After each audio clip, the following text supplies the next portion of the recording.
खरे खरे लेता खरे खरे लेता DJ Kanchan Raj presented by BM recording studio Alamnagar Madhepura. जितना तू नचा देगे उतना नचाए तो नया नया गाना तोरा गाँव में बजाए तो तोरा मोबाइल में बिना घुसे तो गे डीजे वाला खरे खरे ले तो तोरा मोबाइल में बिना घुसे तो गे डीजे वाला खरे खरे ले तो जितना तू नचा देगे उतना नचाए तो नया नया गाना तोरा गाँव में बजाए तो तोरा मोबाइल में बिना घुसे तो गे डीजे वाला खरे खरे ले तो तोरा मोबाइल में बिना घुसे तो गे डीजे वाला खरे खरे ले तो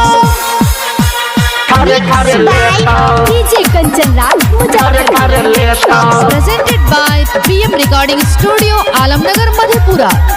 खरे खरे लेता डीजे वाला से कर लेके छौरी जान पहचान गे जान पहचान गे तोरा खातिर दैला तैयार छो डीजे वाला जान गे तोरा पहाजा में धके पंजियाई तो के डीजे वाला खरे खरे ले तो तोरा पहाजा में धके पंजियाई तो के डीजे वाला खरे खरे ले तो खरे खरे लेता डीजे कंचन राज खरे खरे मुजफ्फरपुर। लेता presented by BM recording studio Alamnagar Madhepura. खरे खरे लेता राजीव बंटी के गाना गे छौरी